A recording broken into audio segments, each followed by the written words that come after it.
Hello friends, आज का हमारा टॉपिक बहुत इंपॉर्टेंट टॉपिक है। ये सभी, चाहे वो साइंस वाले हों, कॉमर्स वाले हों, चाहे वो बोर्ड्स वाले हों या यूनिवर्सिटी वाले हों, सभी बच्चों के लिए बहुत ज़्यादा इंपॉर्टेंट हैं। हमारे एग्ज़ाम्स लगभग स्टार्ट होने में 1 महीना है। 1 महीने में हमारे सबके एग्ज़ाम्स स्टार्ट हो जाएंगे। तो ऐसी कौन कौन सी गलतियाँ हैं जो हम करते हैं एग्ज़ाम से पहले या एग्ज़ाम के टाइम, उन गलतियों को मैं लेके आया हूँ और मैं बताऊंगा कि उनमें हम कैसे सुधार कर सकते हैं। तो मैंने ऐसी 10 इंपॉर्टेंट बातें आपको बताने के लिए वीडियो बनाई हैं, ताकि अगर आप उन पर ध्यान करें तो आप अपने मार्क्स को 60 प्लस से 85 प्लस या 90 प्लस तक ले जा सकते हैं। लगभग बच्चों की तैयारी अब आ करके लगभग पूरी हो चुकी है, या हो सकता है कि कुछ लेट हो किसी भी कारण से, उन्होंने अभी शुरू करी हो, तो वो भी अगर इस वीडियो को ध्यान से देखेंगे तो वो अपना स्कोर अच्छे से इम्प्रूव कर सकते हैं। क्यों ऐसा होता है कि ज़्यादातर बच्चों के 70 प्लस या 65 प्लस परसेंटेज मार्क्स हुआ करते हैं? क्यों वो 85% नहीं बना पाते, या उनमें क्या डिफरेंस है? जिनके 85 प्लस हैं और जिनके 65 प्लस मार्क्स हैं, उनमें क्या डिफरेंस है? तो आज मैं इस वीडियो में उसी के बारे में बात करने वाला हूँ। ध्यान से देखना, एक एक करके 10 पॉइंट है, और अगर आप उनका ध्यान रखेंगे तो I am sure that you will definitely secure 85 plus percentage marks in your board examination और इन योर यूनिवर्सिटी एग्जामिनेशन। ठीक है, तो सबसे पहला पॉइंट है उसमें PYQs, previous year question paper. देखो, किसी भी एग्जाम का सिलेबस आज के टाइम में इंक्रीज नहीं हुआ, सिलेबस हमेशा रिड्यूस ही हुआ। अब सिलेबस अगर रिड्यूस हुआ तो जो क्वेश्चंस पहले आ चुके हैं हमारे बोर्ड्स के एग्जाम में, हमारे यूनिवर्सिटी के एग्जाम में, वो बहुत ज़्यादा इंपॉर्टेंट हो जाते हैं। लेकिन आपको क्या ध्यान रखना, आपको अपने सिलेबस के हिसाब से पहचानना, क्योंकि अगर 2012 का या 2015 का आप सिलेबस लोगे तो उसमें वो ज़्यादा सिलेबस था आपके टाइम के कंपैरेटिवली। आपके टाइम में सिलेबस कम है, पहले सिलेबस ज़्यादा। तो आपको ये बस ध्यान रखना कि आपने सिलेबस वाले PYQs ही करने, और कम से कम 5 साल के PYQs जरूर करेंगे। तो आप देखेंगे कि वहाँ पे आपको बहुत सारे क्वेश्चन ऐसे होंगे जो PYQs में से डायरेक्ट मिल जाएंगे। एक जब आप उन क्वेश्चन को ऑलरेडी कर लोगे तो क्वेश्चन पेपर को देख के आपका कॉन्फिडेंस बूस्ट हो जाएगा। सेकेंड पॉइंट है सैम्पल पेपर। अब सैम्पल पेपर क्यों जरूरी है? जब मैंने कहा कि भाई PYQs हमने ऑलरेडी कर लिए, तो सैम्पल पेपर लगाने क्यों जरूरी है? देखो, सैम्पल पेपर लगाने से होगा क्या, एक तो सैम्पल पेपर जब भी लगाओ टाइमिंग के हिसाब से लगाओ। आप अपना 3 घंटे का एग्जामिनेशन पेपर है तो 3 घंटे अपने सेट करो और सैम्पल पेपर को करके देखो। आप देखोगे कि आपको पता चलेगा कि आप अपना क्वेश्चन कितने टाइम में उसे मैनेज कर पा रहे हैं। आपने बहुत बार ऐसा सुना होगा बच्चों को कि वो आके पेपर के बाद में बोलते हैं कि यार टाइम कम रहा, हमारे तो ये वाले क्वेश्चन छूट गए, हमारे से पेपर जल्दी ले लिया। ये सब बहानेबाजी बाद में होती हैं। दिक्कत क्या है कि उन्होंने अपना टाइम मैनेजमेंट करा ही नहीं पेपर का। उन्होंने पेपर को समझा ही नहीं कि हमें कौन से सेक्शन को कितने टाइम में निपटाना और कौन से सेक्शन को कितना टाइम देना।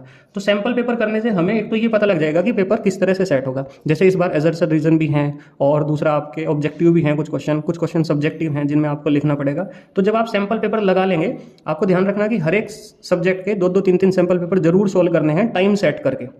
ठीक है, बेशक आपको वो पूरा पेपर हो ना हो, लेकिन आपको सैम्पल पेपर जरूर करने हैं एग्जाम से पहले के। ये तो सब बातें रही कि एग्जाम से पहले आप क्या कर सकते हैं, ठीक है, लेकिन एग्जाम के दिन या एग्जाम से जस्ट पहले आप क्या करेंगे, उन बातों का भी ध्यान रखेंगे। एक तो आपको करना यह है, मैंने देखा कि बहुत से बच्चे ऐसे हैं जो एग्जाम से पहले वाले दिन, मतलब जिस दिन आपका एग्जाम है उस दिन क्या करेंगे, सुबह 2 बजे उठ के बैठ जाएंगे या 3 बजे उठ के बैठ जाएंगे, और 2 बजे से पता लगा वो 6 बजे तक पढ़ रहे हैं। अब 6 बजे तक अगर वे पढ़े, या तुमने ऐसा भी देखा होगा कि बहुत से बच्चे ऑटो में जा रहे हैं या बाइक पे जा रहे बैठे और अपने हाथ में किताब लेके जा रहे, तो ये दिक्कत क्या हो रही है? दिक्कत ये होगी इससे कि आप अपने माइंड को तो पहले ही थका लेंगे।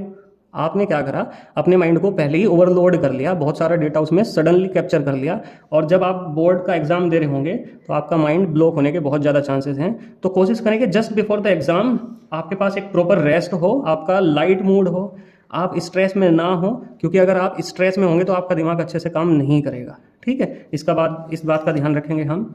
नेक्स्ट है, हो सके तो कुछ ऐसा लेके जाएं अपने साथ, जो वाटर बॉटल या रिफ्रेशमेंट कुछ लेके जाएं। रिफ्रेशमेंट मतलब आप च्युइंगम वगैरह या टॉफ़ी वगैरह ले सकते हैं, क्योंकि होगा क्या, आपका जो दिमाग है, 3 घंटे का एग्जाम है, 3 घंटे में हो सकता है कि आपने 1 घंटा तो बहुत अच्छे से एग्जाम को करा, लेकिन 1 घंटे के बाद में आप थोड़ा सा बोर होने लगे तो, या आपको नींद आने लगे। भाई सिंपल सी बात है, बच्चे बोर्ड एग्जाम से जस्ट पहले बहुत ज़्यादा मेहनत करते हैं, तो हो सकता है कि उस वजह से टायर्डनेस हो, और टायर्डनेस की वजह से वो थक जाएं। तो अपने साथ वाटर बॉटल जरूर रखें। सिंपल सी बात है, आप फ्रेश होंगे, अच्छा सोच पाएंगे तो अच्छे से एग्जाम देंगे। इससे आपके परसेंटेज आप देखेंगे कि जरूर इंप्रूव होंगे, ये रिफ्रेश करने के लिए आपको।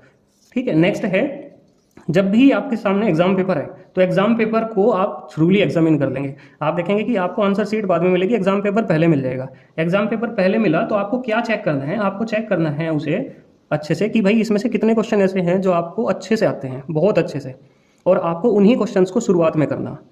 इस चक्कर में कभी मत रहना कि भाई बहुत से बच्चे ऐसा करेंगे कि भाई पहला क्वेश्चन आ रहा कर दिया, दूसरा क्वेश्चन आ रहा वो कर दिया, तीसरा क्वेश्चन आधा आया तो आधा ही लिख दिया और आधे के लिए स्पेस छोड़ दिया, फोर्थ क्वेश्चन आता नहीं उसके लिए स्पेस छोड़ दिया, फिफ्थ क्वेश्चन पता लगा। अब मान लिया मैं एग्जामिनर हूँ, तो एग्जामिनर आपका पहले एक दो पेज देख के ही ना आपको जज कर लेगा कि ये इस कैलिबर का बच्चा है या इस लेवल का बच्चा है, तो अब आपकी वो कॉपी चेक करेगा, वो उसी लेवल से चेक करेगा, उसने तो आपका परसेप्शन दिमाग में पहले ही बना लिया। तो इस वजह से आप क्या करेंगे, शुरुआत में 8-10 क्वेश्चन कम से कम वो करो जो आपको बहुत अच्छे से आते हो। मान लिया मेरे सामने एक कॉपी आई एक बच्चे की, मैं तो उसका नाम नहीं जानता, ना मैं उसका चेहरा देखा, मुझे नहीं पता वो बच्चा कितना होशियार है, लेकिन जब मैंने उसके 5-7 क्वेश्चन चेक करे शुरू के, तो मुझे लगा कि यार ये बच्चा तो वाकई में बहुत होशियार है। तो अब मेरे पास जो टेंडेंसी होगी उसे नंबर देने की होगी। और ध्यान रखना, एग्जामिनर आपके नंबर नहीं काटना चाहता, बस आप नंबर लेना नहीं चाहते। तो आप कोशिश करो कि शुरू में तो वो वाले क्वेश्चंस लिखो जो आपको बहुत अच्छे से आते हैं, तो आपको पूरे पूरे नंबर देता चला जाए। मान लिया 2 नंबर का क्वेश्चन है तो वो फिर वो 2-2 या पूरे पूरे नंबर देता जाएगा। अब वो आपके नंबर काटने वाली टेंडेंसी पे नहीं रहेगा, लेकिन आप शुरू में ही गलती कर देंगे बहुत सारी, तो ध्यान रखना वो फिर आपके नंबर काटने शुरू कर देगा। आधा नंबर अगर वो काटेगा तो आप पता लगेगा 30 क्वेश्चन में 15 नंबर कट गए आपके। ठीक है, तो यहाँ पे भी बहुत से बच्चों के साथ दिक्कत है। तो अपने एग्जाम पेपर को चेक कर लेना कि कौन सा क्वेश्चन मुझे शुरू में करना है, और ऑर्डर की टेंशन मत लेना कि भाई क्वेश्चन को हमें ऑर्डर में ही करना। आप किसी भी ऑर्डर में कर सकते हैं, आप लास्ट वाला क्वेश्चन शुरू में कर सकते हैं, शुरू वाला क्वेश्चन लास्ट में कर सकते हैं। ठीक है, इस बात का ध्यान रखेंगे। नेक्स्ट है, मैंने एक बात और देखी, खासकर लड़कियों में ये समस्या है कि लड़कियां क्या करेंगी कि जैसे मान लिया आंसर शीट है, एक लाइन इधर खींच दी, एक लाइन इधर खींच दी, तो पेपर का बहुत सारा वो क्या करते हैं, कॉपियां भरने के चक्कर में आधा पेज तो वैसे ही काट देंगे लाइन खींच गई। ठीक है, ऐसा मत करना, ज़्यादा कॉपी भरना अच्छी बात नहीं होती। टीचर इरिटेट होता है, क्योंकि टीचर को भी पता कि भाई 10 पेज का काम था और उसने पता लगा 3 कॉपी भर दी उसे करने में, तो टीचर भी समझ जाएगा कि इस बच्चे ने बेवकूफ़ बनाने के या कॉपी भरने के अलावा कोई काम नहीं करा। तो आप ऐसा मत करना कि फालतू में कॉपियाँ भरो। आप हाँ, अगर आपको रफ काम करना तो आप लास्ट के पेज पर रफ लिख के उस पर रफ लिखो और लास्ट वाले पेज पे काम कर लो। ठीक है, तो फालतू में पेज मत भरना। तो do rough work in the last में आपको रफ वर्क करना। अगर आपको लग रहा कि नहीं मुझे यहीं पे रफ वर्क करना, तो वहीं पे ही एक बॉक्स बनाओ, उसके अंदर रफ वर्क कर लो। तो ये फालतू में लाइन खींचने वाला काम मत करना लड़कियों की तरह। लड़कियां जनरली ऐसा काम करती हैं। ठीक है, और इंप्रेशन भी अच्छा नहीं जाता। नेक्स्ट है maintain good writing and do minimum cuts. देखो, कटिंग होना ये नॉर्मल सी बात है, बच्चों पे कटिंग होंगी, लेकिन कोशिश करना कि मिनिमम कटिंग हो। और अगर कटिंग हो भी गई तो ओवर राइटिंग तो मत करना। मान लिया कहीं पे एक्स लिखा हुआ और आपको याद आया कि यहाँ पे एक्स नहीं लिखना था, यहाँ पे तो ए लिखना था, अब आपने उसे ऐसे कर दिया, तो इससे तो अच्छा है कि आप उसे काट के ना बाद में ही ए लिख दो। ठीक है, कटिंग कोशिश करो कि मिनिमम हो, और अगर कटिंग हो भी गई तो उसे काट के पूरे को वहाँ से दूसरी जगह लिख दो। और ध्यान रखो कि अगर अच्छी राइटिंग होगी तो सिंपल सी बात है, अच्छा इंप्रेशन जाएगा। ठीक है, first impression is the last impression. जैसे ही आपकी राइटिंग देखेगा वो तो आपके बारे में पॉजिटिव वाइब्स आएंगी उसे। तो इस वजह से कोशिश करना कम से कम शुरुआत में तो आप अच्छी राइटिंग से ही लिखें। 1-2 पेज तो अपनी राइटिंग में ध्यान रखेंगे सही होने चाहिए, और बाद में भाई हो सकता है कि स्पीड के चक्कर में आपकी राइटिंग खराब होगी हो, लेकिन ध्यान रखना कि शुरुआत में तो आप राइटिंग अच्छी रखेंगे ही रखेंगे। भाई आपको टीचर से नंबर लेने, आपको कटवाने थोड़ी ना है, तो आप क्यों अपने आधे नंबर कटवाते जा रहे हैं? टीचर फालतू में आपका आधा नंबर काटता चला जाएगा। ठीक, कोशिश करना कि राइटिंग अच्छी हो। नेक्स्ट है, ये स्पेशली एसएसटी वाले बच्चों के लिए या इंग्लिश हिंदी वाले बच्चों के लिए है कि जहाँ पे क्वेश्चन की इंपॉर्टेंट बात हो, वहाँ पे आपको क्या करना, वहाँ पे आपको या तो हाईलाइट कर देना है या अंडरलाइन कर देना है जो आपके इंपॉर्टेंट पॉइंट्स हैं। ठीक है, और एक बात और ध्यान रखना, इंपॉर्टेंट पॉइंट से बात ध्यान आया कि हमेशा ऑब्जेक्टिव अप्रोच लेके चलो। मैंने बहुत बार ऐसा देखा कि मान लिया किसी बच्चे से क्वेश्चन का आंसर पूछा गया और क्वेश्चन का आंसर है यस नो में या केवल ज़्यादा से ज़्यादा एक लाइन में, और उस बच्चे ने पूरा एक पेज भर दिया उसके लिए। इससे क्या इंप्रेशन पड़ेगा? इससे इंप्रेशन पड़ेगा कि यार इसे ना अपना खुद ही नहीं पता कि क्वेश्चन में क्या पूछा हुआ क्या कि आपसे आपके पापा का नाम पूछा गया, आपके पिताजी का नाम उसमें आया कि what is your father name, और आपने अपने बाबा का नाम लिख दिया, बता दिया कि वो उस गांव के हैं, मेरे पापा एक वकील हैं, फलाना हैं, वो हैं, एक अच्छे आदमी हैं, क्रिकेट बहुत अच्छा खेलते हैं। पापा का नाम ही नहीं बताया तुमने, क्या करा तुमने फिर? इसका मतलब पहले क्वेश्चन को अच्छे से समझो और उतना ही आंसर दो जितना क्वेश्चन में पूछा गया है। फालतू आंसर देने में टीचर को चाहिए ही नहीं। टीचर के पास एक परफॉर्मा है कि भाई मुझे इसका ये आंसर छांटना। अब वो क्या करेगा, उसके लिए आपने काम बढ़ा दिया कि वो पूरे पेज में अब चेक करेगा कि आपने कहाँ लिखा जो उसे चाहिए। ठीक है, तो ये ध्यान रखना कि एक तो अंडरलाइन करो इंपॉर्टेंट पॉइंट को और उतना ही लिखो, कंसाइज लिखो जितनी जरूरत है। मतलब कॉपी भरने से कभी भी आपको नंबर ज़्यादा नहीं मिलते, ये अपने दिमाग से निकाल दो। मेरे से आज तक कभी कोई कॉपी नहीं भरी।